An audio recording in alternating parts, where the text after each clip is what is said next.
Saya katakan pada ibu saya, bahkan Allah akan turunkan saat di dunia.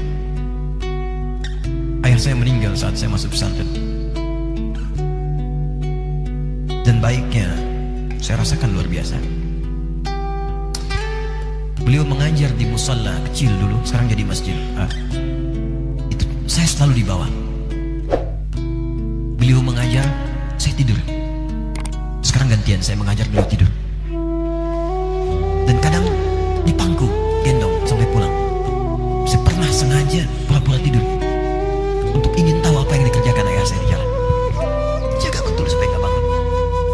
Begitu saya disimpan di kasur dan bangun, dia aja bercanda. Saya mau masuk pesantren, beliau nggak sempat ngantar. Saya bertemu, beliau menangis, peluk saya, minta maaf, nggak bisa ngantar ke pesantren. Saya belum mengerti apapun saat itu. Saya bertekad, insya Allah saya belajar dengan sungguh-sungguh. Sepekan, 2 pekan saya dapat panggilan pulang. Saya tanya pada kakak saya yang ikut, sekarang ada di sini, di mana ayah? Beliau nggak jawab.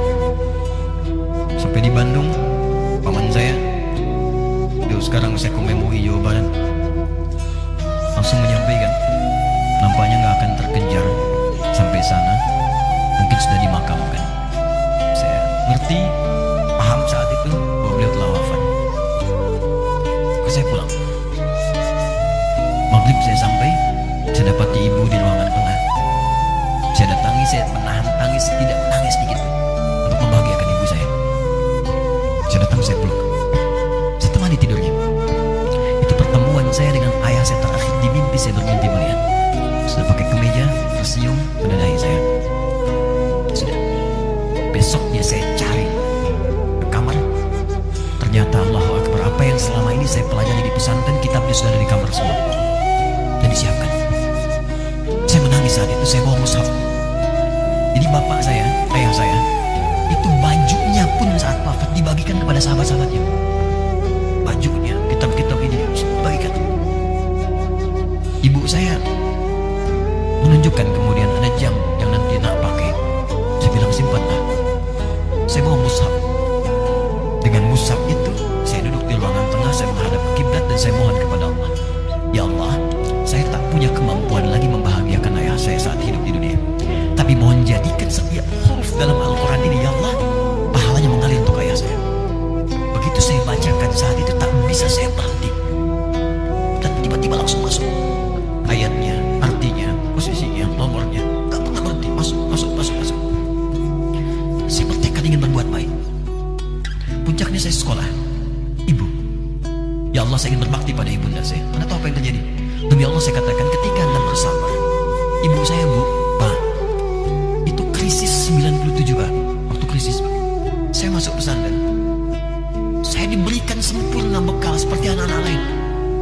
Rupanya ibu saya sudah tanya kepada santi-santi, orang tuanya, berapa bekal Anda kasihkan? Dikasih yang paling tinggi itu dikasihkan kepada kami tiap bulan. Saya terima. Satu kali libur saya pulang dari jauh, ibu saya tersenyum melihat sedang timur pakaian lihat saya. Begitu saya tiba, kaget saya. Ya kok pakaian ibu saya, pakaiannya nggak cocok dipakai gitu. Ini bukan pakaian ibu saya, kayak kain pel lah kalau sekarang. Saya masuk ke rumah, saya kejar, saya buka pakaiannya, lemarinya, saya nggak temukan sedikit pun. Saya kejar kakak saya, dia sudah siapkan makan. Kak perempuan kami yang kedua, mana pakaian ibu saya? Perhatikan jawabannya. Dia menangis saat itu. Dia bilang, mama itu telah menjual semua perhiasan dan pakaiannya untuk pendidikan kamu. Jual. Untuk kita katanya. Jual. Dan bertahan dengan 150.000 per bulan saat krisis.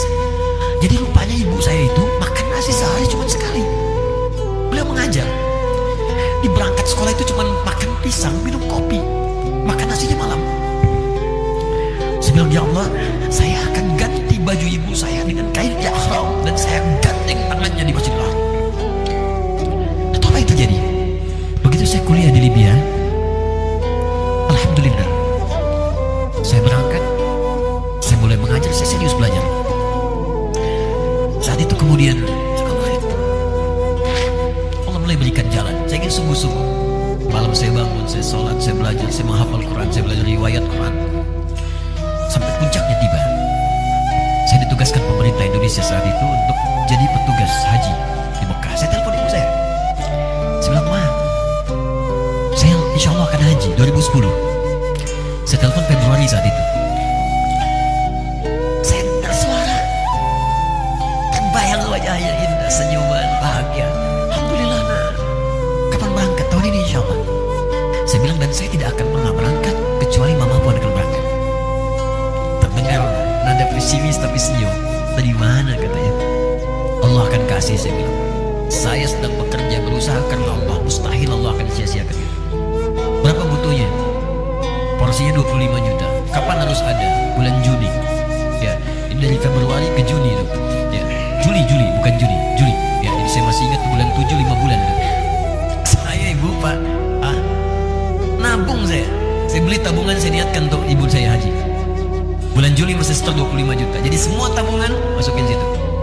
Ada yang ngajar ngasih, masukin situ, masukin semua. Tepat sepekan sebelum itu kemudian didaftarkan, saya buka tabungan. Allahu Akbar, karunia Allah luar biasa. Tadi butuh berapa? 25 juta. Begitu dibuka, Masya Allah, 1 juta. Karena beasiswa nggak banyak, 1 juta. Tapi 3 hari sebelum daftar, entah dari mana ibu-ibu pengajian di KBRI datang, Ustaz, ibu katanya mau haji juga ya, Ustaz mau haji ya, ibu ikut ya. Sudah nggak usah dipikirin, nanti kami yang pikirkan semuanya. Tiba-tiba dikirim, bayar porsinya di sana, dapat koper paling besar. Bayangkan, tadinya kopernya belum datang, telepon lagi, Nak, koper belum datang katanya. Saya bilang, Ma, tenang aja, apa hajinya nggak jelas ini? Tidak jelas, saya bilang, insya Allah. Ya, nah cuman beritanya berbeda. Begitu saya telepon lagi, Ma, gimana bisa? Nah, telah keluar pengumumannya. Kapan, Ma? 2013. Loh, kan saya haji 2010, nggak bisa, harus 2010. Lihat kalimat ibunda saya. Nah, jangan pernah mengambil hak orang lain. Allah kasih 2013, alhamdulillah. Saya bilang, Ma, kita tidak harus mengambil hak orang lain, tapi kita meminta kepada Allah yang memanggil kita. Boleh jadi Allah akan berikan tambahan kuota pada tahun ini. Doa lagi, minta, dong ke masjid. Tiba-tiba ada sidang oki di Istanbul saat itu, keputusan 1.000. Setiap ada 1.000 muslim, 1 kuotanya. Saat itu Indonesia dapat tambahan 22.000, termasuk ibu saya ada di situ.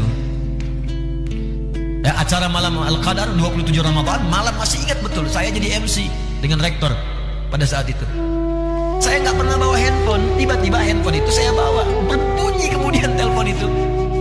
Saya minta pada rektor izin, saya angkat dulu, diperkenankan. Saya kemudian ke belakang masjid, saya angkat. Tiba-tiba saya dengar suara sudah menangis. Nah, katanya, kenapa, Ma? Alhamdulillah, Mama bisa haji. Ternyata kuota itu termasuk ibu saya. 5 bulan, Pak. Bayar biasa. Nggak bayar tambahan, nggak ada macam-macam, bisa berangkat.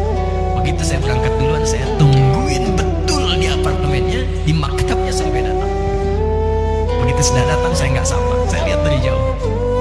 Bahagianya saya bisa mengganti pakaian tadi yang lusuh dengan kain ihram. Saya perhatikan, saya ikuti dari belakang. Di lift, saya ikuti. Di jalan, saya ikuti. Begitu sampai Masjidil Haram, saya gandeng tangannya. Ma, kita sama-sama. Labbaik Allahumma labbaik. Labbaik la syarika lak labbaik. Saya tawaf, saya gandeng ibu saya lindungi supaya dapat kenikmatan dalam tawafnya. Begitu saya rasakan bagaimana Sayyidah Hajar bekerja keras untuk Ismail. Saya balas di situ. Saya gandeng tangan yang kanan. Saya minta pada Allah, muliakan ibu saya, ya Allah, muliakan ibu saya, muliakan. Berikan saya kesempatan membahagiakan. Cuman yang kanan digandeng, yang kiri kosong, karena sudah tidak ada. Jadi ketika Anda belajar pun untuk menjadi ulama, Allah akan muliakan Anda. Orang tua Anda akan dapat bagiannya. Yang hafal Quran itu Musa, yang bisa haji bapak ibunya. Kemarin saya jadi Amirul Hajj dari kedutaan Saudi berangkat, membawa 350 orang rombongan. Siapa yang saya bawa? Ahli Quran yang hafal Quran, anak-anaknya. Ahmad Kamil yang haji, pengajarnya, murabbinya, ibunya, temannya, banyak yang berangkat. Yang berangkat siapa? Calon ulama. Dia jadi ulama itu jangankan sudah jadi, kalau benar caranya, baru bergerak pun Allah pasti akan jaga. Kalau benar caranya. Di satu pertanyaan tadi, pilih mana orang soleh atau ulama? Jangan pisahkan. Karena jadi ulama itu adalah tingkat tertinggi bagian dari orang soleh. Jadi mesti ada yang jadilah di keluarga. Pilih Satu mungkin ahli Quran, dua ahli hadis, yang lain dunia. Tapi dunia diniatkan membantu ibadah. Jadi arsitek buat bangun masjid, bangun pesantren, pahala banyak. Insya Allah akan dibuka oleh Allah. Insya Allah. Ya, kurang lebih begitu kan? Ya. Satu pertanyaan tadi, ya apa beda antara orang soleh dengan ulama? Wallahu ta'ala a'lam bissawab. Hati saya sedih. Yang pertama, menyimak perjuangan orang tua Ustaz, Masya Allah. Semoga ayah jadi ahli surga, ibu pun dimuliakan dunia akhirat. Tapi dari tadi saya sedih sekali.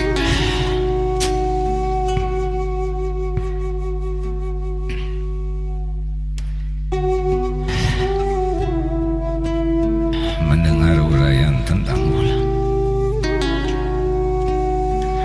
Sejujurnya, rasanya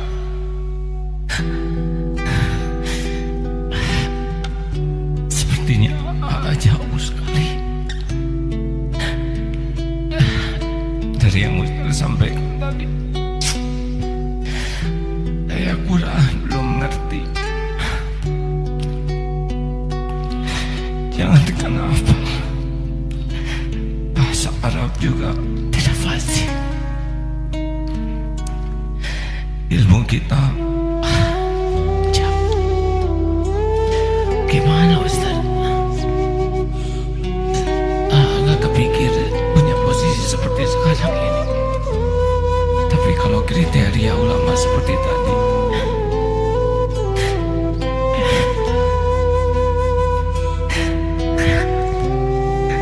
jadi tertekan sekali. Alhamdulillah, Allah memberikan jalan di dalam Al-Quran dengan membagikan kualifikasi ulama kepada dasar-dasar yang pokok yang dimiliki, lalu cabang-cabang di pengetahuan. Alhamdulillah, ulama itu banyak. Yang gak hafal Quran ada ulama gak hafal Quran. Yang gak bisa bahasa Arab banyak. Karena itu dasar dari ulama disebutkan di Quran pertama keikhlasan. Iqra bismi rabbikal ladzi khalaq. Artinya Allah membuka peluang pada setiap orang untuk jadi ulama sepanjang dia mau ikhlas. Kedua, tafaqquh fid din, Quran surah ke-9 ayat 122. Dia mau belajar. Gak harus menguasai semua ilmu. Tidak. Apa yang kita ingin ajarkan itu yang kita dalami. Sepengetahuan kami demikian. Saya pernah dinasehati profesor kami saat di Libya. Semoga Allah muliakan beliau. Nah, kata beliau, kalau engkau belajar satu ilmu dan engkau dalami, titiknya begini. Tapi kalau engkau ingin kuasai semuanya, maka beliau buat lingkaran. Engkau tidak akan mendapatkan apa-apa, kosong. Itulah hikmahnya Allah jadikan bahkan para imam mazhab ada 4. Karena ternyata setiap 4 itu melengkapi satu dengan yang lainnya. Kenapa Luqman disebut dengan Al-Hakim? Karena ilmunya memang ilmu hikmah. Gak ada yang lainnya. Luqman bukan ahli fikih, Luqman bukan ahli tafsir, tapi belajar hikmah, dipraktikkan. Saking dihormatinya, diapresiasi oleh Allah, diabadikan namanya dalam Al-Quran surah ke-31, surah Luqman. Imran bukan ulama, Imran orang soleh, tapi menyiapkan anaknya Maryam dekat dengan Allah. Fokus ibadah, satu passion. Beruntungnya turun ayat kata Allah, "Wa makanal mu'minuna liyanfiru kaffah." Tidak semua orang mesti berperang, semua berjihad. Ada pahala besar yang akan aku turunkan. Ya, falaula nafara min kulli firqatin minhum ta'ifah liyatafaqahu fid din. Hendaklah ada sebagian orang yang ingin bertafaqquh fid din. Ad-din itu Islam. Quran surah ke-3 ayat 19. Inna dina indallahi Islam. Islam pun dibagi lagi di hadis Muslim. Ya, pertama, al-Islamu an tashhada an la ilaha illallah wa anna Muhammadar Rasulullah. Orang Islam itu bersyahadat, syahadat ada ilmunya. Quran surah ke-47 ayat 19. Fa'lam, mesti punya ilmu annahu la ilaha illallah, untuk bisa menguatkan tauhid kita bahwa tidak ada Tuhan selain Allah. Ilmunya disebut dengan ilmu tauhid. Ada ulama yang fokus di tauhid saja. Kau bisa ambil itu, dalami. Ada yang mengajarkan tauhid aja, tauhid sampai kuliah. Ada yang dulu tuh nggak ada kampus, nggak ada apa-apa. Ada yang fokus ke situ aja, ngajarnya tauhid. Yang dibahas gak banyak-banyak. Kata Abdurrahman As-Sulami, Ini hadis yang sangat populer di Al-Bukhari, nomor hadis 4719. Al-Bukhari menerima dari Hajjaj bin Minhal. Hajjaj bin Minhal menerima dari Syu'bah. Syu'bah menerima dari Alqamah bin Marthad. Alqamah bin Marthad menerima dari Sa'ad bin Ubaidah. Sa'ad bin Ubaidah menerima dari Abu Abdurrahman As-Sulami. Abu Abdurrahman As-Sulami menerima dari Utsman bin Affan dan Ali bin Abi Thalib radhiyallahu taala anhuma dari Nabi sallallahu alaihi wasallam. Hadisnya, khairukum man ta'allama al-Qur'ana wa 'allama. Kalau anda ingin jadi orang baik, kata Nabi, belajar Quran dan amalkan. Tapi kata Abu Abdurrahman As-Sulami, lihat komentarnya, akhadtu Qur'ana an qaumin, saya belajar Quran dari kalangan sahabat yang banyak, dan saya tidak dapati mereka itu kebanyakan semua hafal Quran. Sahabat, kebanyakan mereka, kata Abu Abdurrahman As-Sulami, ngapalin 5 ayat diamalkan, ngapalin 10 ayat diamalkan, dan gak semuanya jadi ulama. Mengamalkan apa yang ia pelajari sesuai passionnya. Ada ulama di bidang tijarah, bisnis, Utsman bin Affan, Abdurrahman bin Auf. Ada yang di bidang hukum, ya, Abdullah bin Abbas di tafsir, Abdullah bin Umar di fiqih. Fokusnya passionnya. Kemudian nanti ada fikih sholat, waktu qiyamah sholat, ahli di bidang fikih. Ada tauhid, ada fikih, ada usul fikih. Alhamdulillah, Allah karuniakan di tauhidnya. Bukankah Nabi pertama buka pesantren tauhid, Darut Tauhid? Ya kan, di Mekah itu kan Darut Tauhid. Allah alhamdulillah punya 400 meter di awalnya. Nabi mungkin 40 kali 40 nggak nyampe. Dan itu wakaf, makanya fitrah dakwah itu awalnya pasti itu wakaf. Kontrak dulu. Nabi kan dulu wakaf. Dipakai dulu tuh punyanya Arqam bin Abi Arqam. Baitul Arqam, Darul Arqam. Anak muda 17 tahun mewakafkan rumahnya untuk taklim Nabi. Peserta cuma 40 orang. Dikenal as-sabiqun al-awwalun. Yang diajarkan tauhid aja kalau Nabi tauhid. Tapi alumni Darul Arqam menyebar ke muka bumi, semua sukses dan berhasil membawa risalah Islam. 40 orang. Hebatnya di situ, kalau ikhlas, dekatkan oleh Allah. Datang Abu Bakar, bagian donaturnya. Datang Utsman lagi, dikenalkan orang-orang hebat. Maka di situ jadi donasi kuat. Makanya saat pindah ke Madinah, masjidnya lebih luas, lebih luas, orang lebih banyak lagi. Itu fitrah.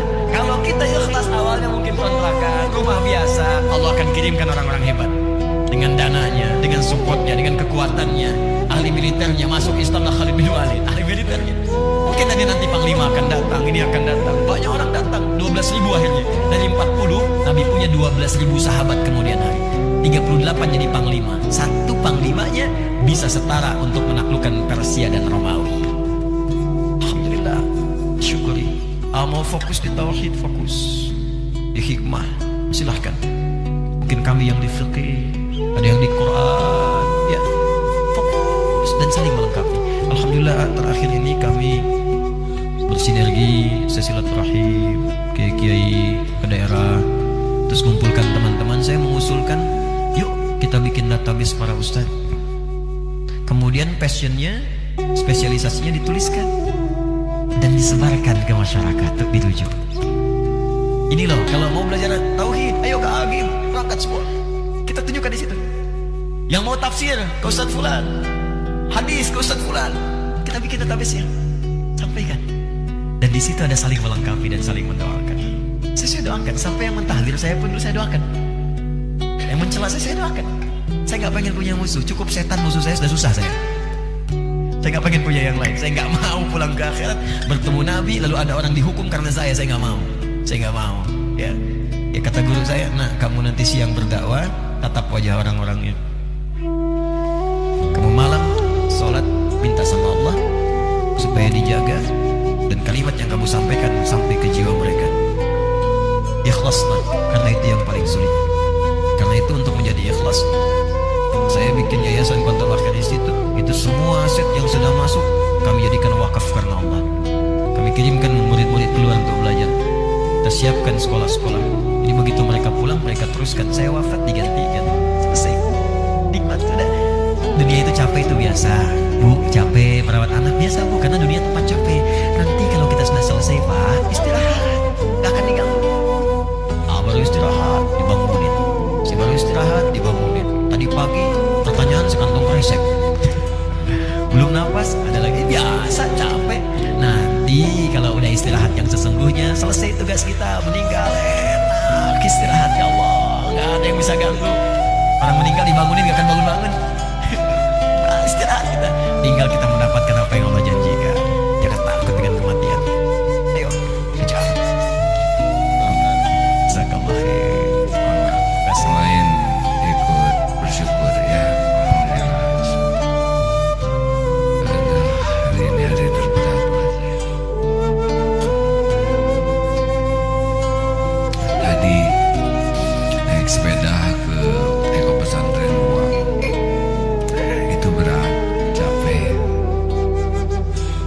Tapi mendengar ceramah tadi, aduh hati saya hancur sekali Ustaz. Mungkin mudah-mudahan tidak ada yang memperhatikan wajah saya tadi merah sekali. Lebih merah daripada kejemur. Karena ya seperti yang tadi diungkapkan, tapi jawaban Ustadz Masya Allah, alhamdulillah melegakan. Saya juga belajar Ustadz ngapalin. Gak malu, di sini banyak santri penghafal Quran. Tapi ya itulah hadirin, saya juga berusaha ngapalin yang di atas, di bawah seperti Ustadz ya. Tapi nggak ingat halamannya hadirin. Ingat atasnya, bawahnya nggak ingat ayatnya. Pusing saya. Semoga ya, kalau saya dari tadi dengar tuh asli tuh ya, aduh ya Allah, jauh saya tuh apa ilmu saya di mana? Beliau segala tahu, segala diomongin. Saya paling tahu Soleh itu karyawan, kamarnya Soleh ya, gak punya istri belum. Sekarang kita tahu seperti apa ya. Soleh itu ternyata dari Thayyib, Khair, Ma'ruf, wa Ihsan. Ini Ustadz, saya itu sudah tua ya. Ciri-ciri orang yang sudah tua itu ada 3. 1, cepat lupa. Yang kedua dan yang ketiga saya lupa Ustadz.